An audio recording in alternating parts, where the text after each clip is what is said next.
Quanto mais próximo do rigoroso, mais chance deles poderem atender maior número de pessoas para poder atender. Só que, assim, tem um problema aí, tem uma questão um pouco delicada. O Brasil, ele é novo nisso. Existem muitos países, como, por exemplo, a Europa, a Ásia, né, que já estão muito mais avançados, muito mais adiante, né, do Brasil nessa categoria, e isso torna uma responsabilidade maior, né, para que o Brasil possa dar ali o crédito a si mesmo, né, informar, né, aos clientes que nós estamos adaptados e prontos, né? Eu não acho que será uma coisa muito difícil, começando com a categoria mais simples, né? Que é mais flexível. Isso sim, com certeza facilitaria.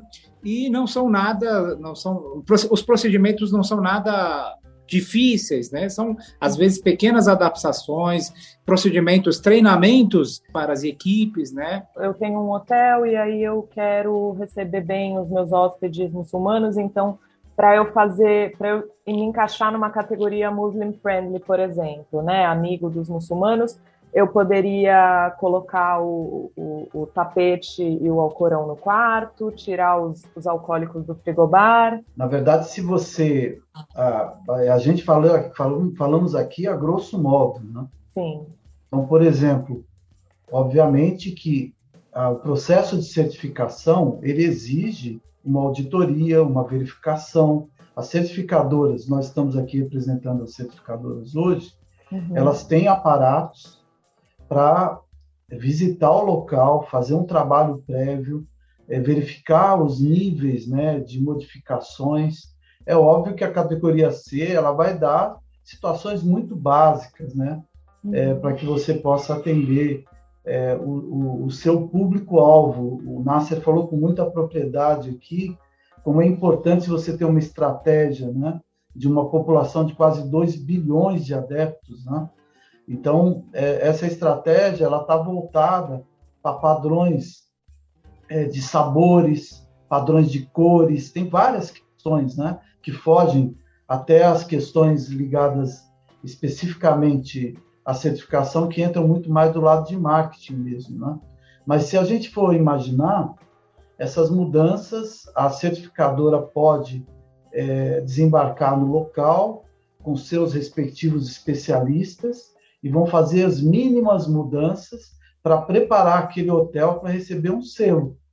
Esse selo poderá ser divulgado nos mercados, enfim, lá fora, pela Câmara, por exemplo, e, no Brasil, essa certificadora já deu esse selo, portanto, ele sabe o que ele vai esperar quando ele chegar nesse local, que seria, pelo menos, ter as bases que você citou aí, Bruno. Então, uma alimentação, um cardápio possível, halal. Então, você tem lá diferenciado a carne, halal, entre outras coisas.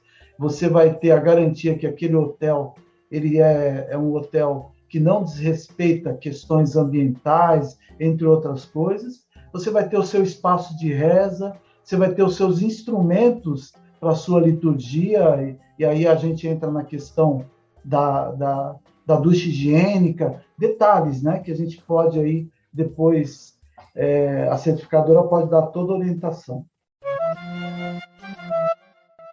Tanto a Fambras Halal quanto a Alimentos Halal, né, que são certificadoras Halal, já tem uma certificação específica para esses serviços de hotéis e restaurantes? Sim, a gente visitou vários estabelecimentos, a gente visita, né, de vez em quando porque aqui no Brasil ainda a demanda é pequena, né, e a principal preocupação dos clientes é a questão da demanda. Quando há uma demanda, então ela corre atrás, olha, mas quando está recebendo, às vezes, um pequeno grupo de 2, 3 pessoas, enfim, meio que isso acaba sendo enxergado de uma forma secundária. Mas a gente viu o quanto o Brasil se mobilizou durante a Copa do Mundo, por exemplo, né, 2014, durante as Olimpíadas também, 2016, até mesmo eventos, né, que ocorreram.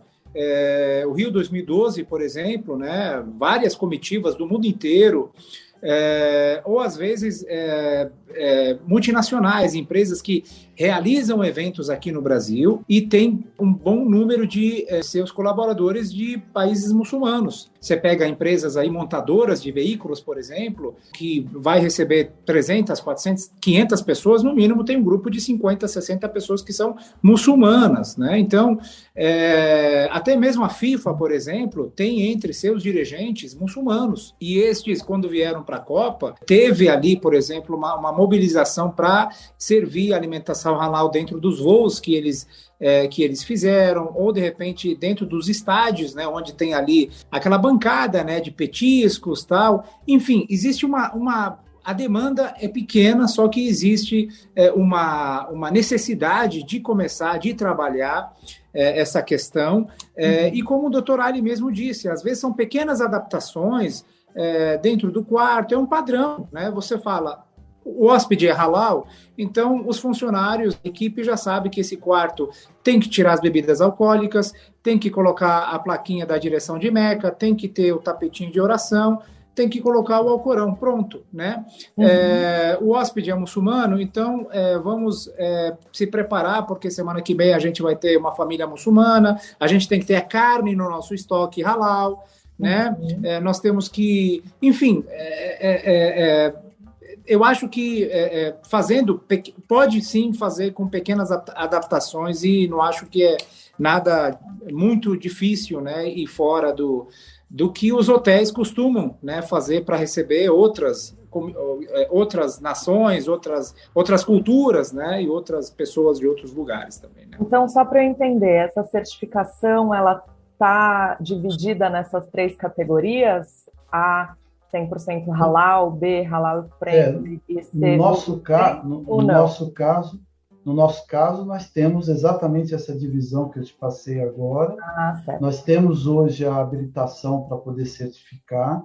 No caso da Fambras Halal. Tá. Dessa forma, né, no caso da Fambras Halal. E como eu disse, né, o processo de acreditação para você ter esse selo, né, de turismo halal, ele é um pouco pulverizado no mundo muçulmano, né? Então, você tem acreditadoras, por exemplo, nos Emirados Árabes Unidos, você tem legislações que são estabelecidas ali no Golfo, no GCC, o Irã tem uma característica de ter a sua visão também e o seu estudo sobre isso. Você tem, por exemplo, na Malásia, um trabalho muito consistente, né? Boa parte, alguns hotéis, alguns locais na Europa já são 100% halal. Espanha, por exemplo, tem um caso muito interessante nesse sentido. Então, há eu diria, como o Nasser falou, nós estamos iniciando um processo, nós temos condições de habilitar enquanto certificadores, mas precisa realmente, eu diria que, se vocês me permitem, em 1976, nós fizemos a primeira exportação de proteína halal para a Arábia Saudita e Kuwait. Meu pai foi, que Deus tenha misericórdia de sua alma, ele foi quem organizou, juntamente com os empresários, juntamente com o poder público, essa primeira leva. Foram 650 toneladas. Nós batemos 2020 com 2 milhões de toneladas de proteína animal, só para falar em aves. É o maior case de que se tem notícia de sucesso. O Brasil se tornou o maior produtor e exportador mundial de proteína animal. Vamos colocar aqui quase 1.500.000 empregos diretos e indiretos, etc. e tal. Ok. Eu acho que nós estamos nesse momento quando a gente fala de turismo halal. Nós estamos no momento de enxergar que nós temos que criar condições para esse mercado aí que movimenta 194 bilhões de dólares, ele vir para cá, e com uma perspectiva de chegar aí a quase 220 bilhões daqui a alguns anos. Portanto, eu acho que é bastante pertinente a gente estar aqui hoje, Bruno, eu, Nasser, enfim, porque a gente tem que fazer um esforço juntos para que a gente possa alavancar o turismo halal aqui para o Brasil. E os números, com certeza, isso é a maior prova de que tudo isso que o halal envolve é grandioso, é grande, é importante para a economia, e eu acho que o momento agora, com certeza, está tudo a favor dessas adaptações e dessas habilitações e do início de um forte turismo halal no Brasil, especialmente agora após pandemia, né? Que está todo mundo planejando, né, para uma fase pós-pandemia, né, em 2022.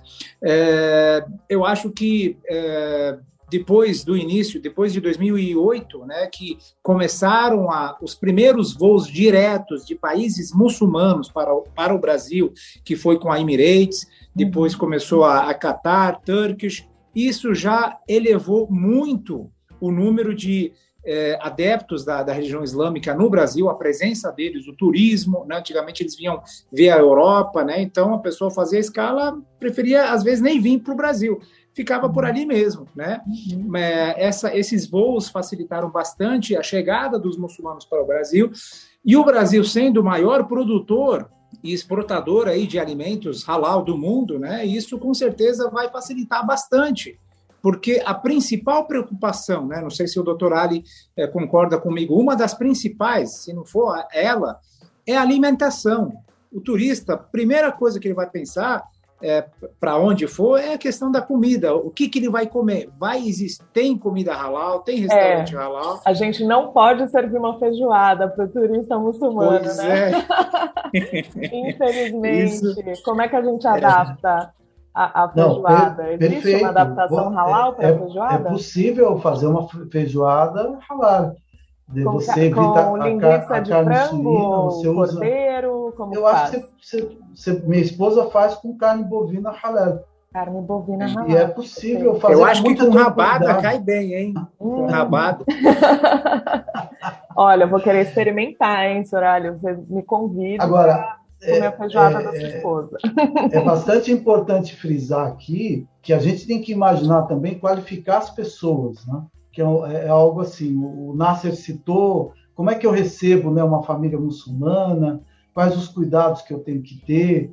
E hoje, por exemplo, nós, e certamente a empresa do Nasser, nós temos hoje a condição de qualificar esses funcionários. A Academia Halal, por exemplo, ela faz isso, ela já tem um módulo para você fazer com que a recepção, fazer com que as pessoas que atendam uma família muçulmana tenham alguns cuidados que são bastante importantes. Hoje, tem uma série de cursos, né? Se eu sou dono de um hotel, o meu objetivo é trazer turistas muçulmanos, eu vou fazer ele entender o Islã, eu vou fazer ele entender o que são os muçulmanos, quais as características, qual a história, e eu faria isso para todos os funcionários do hotel, para que eles saibam os cuidados. Sim. As certificadoras, tanto a Alimentos Halal quanto a Fambras Halal, elas oferecem esses cursos de capacitação de pessoal? Ou onde os hotéis e os restaurantes podem encontrar esses cursos? No caso da Fambras Halal, nós temos a Academia Halal do Brasil, né? Que a gente atua preparando cursos de qualificação no que se refere a halal. Estamos falando de finanças, já participamos, inclusive, várias vezes com a Câmara, trabalhando vários temas ligados ao halal. Então, esses cursos, eles fazem parte de um pacote para qualificar esses funcionários de restaurantes, de hotéis. Certamente o Nasser deve ter uma estrutura similar, no sentido de preparar essas pessoas aí para esses turistas, né? Inclusive a Câmara de Comércio Árabe Brasileira e a Confederação Nacional do Comércio de Bens, Serviços e Turismo, a CNC, se juntaram recentemente para ajudar a transformar o Brasil num destino de turismo halal, né? Foi realizado um webinar sobre isso recentemente, tem uma reportagem até lá no site da AMBA, e agora a ideia é fazer um plano de trabalho para colocar isso em prática e pensar em treinamento de estabelecimentos e outras ações. Vocês também vão participar dessas ações, Nasser? Sim, nós estamos aí juntos, né, Nasser? Sim, claro. As certificadoras são vitais nesse processo, né? Por exemplo, nós estamos desenvolvendo um case em Foz do Iguaçu já. Esse hotel nós já estamos preparando ele, né? Esse vai ser um case importante lá em Foz do Iguaçu. Um hotel vai começar aí com a categoria C, já com um projeto para ir para a categoria B e depois uma parte dele desmembrada para a categoria A. Esse já é um trabalho que está sendo feito. E